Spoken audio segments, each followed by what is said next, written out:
chrétiens et musulmans, des mondes en contact au Moyen Âge. À la mort de Muhammad, en 632, la diffusion de l'islam s'est faite grâce aux califes. Les califes, ce sont des chefs religieux, militaires et politiques dans le monde musulman.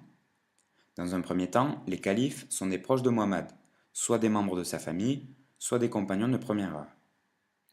Les califes font de l'islam une religion de tradition écrite, en compilant et en rassemblant dans un livre les paroles divines que Muhammad aurait reçues. Ce livre s'appelle le Coran. Les califes font aussi la conquête de nombreuses régions, où les populations se convertissent à l'islam, soit par choix, soit de force.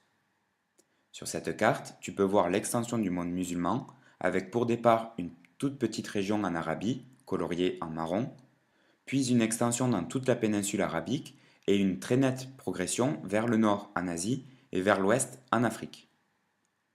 Les musulmans parviennent ensuite à traverser le détroit de Gibraltar et arrivent à conquérir la péninsule ibérique, c'est-à-dire l'Espagne et le Portugal.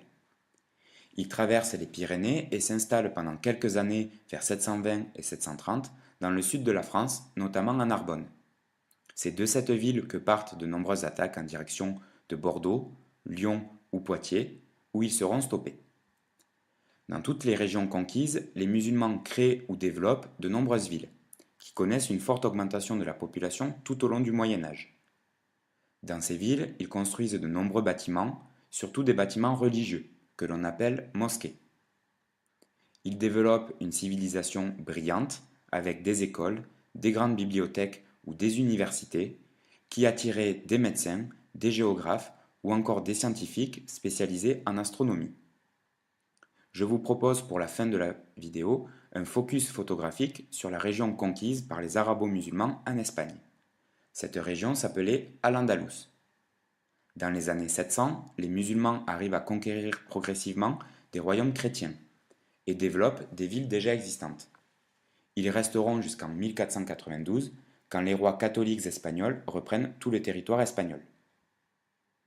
Les musulmans créent dans ces villes de nombreux édifices religieux de l'islam, notamment ici à Séville, où le minaret, cette tour de mosquée, a été transformé en clocher de cathédrale lorsque les chrétiens reprennent la ville.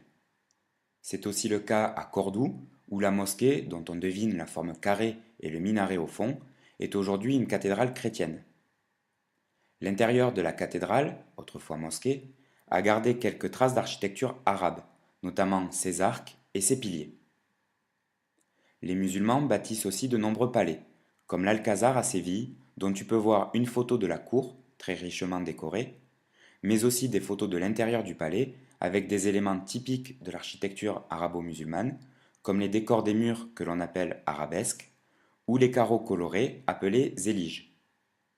Il y a aussi le palais de l'Alhambra à Grenade, où l'extérieur et l'intérieur reprennent les codes de l'architecture arabo-musulmane.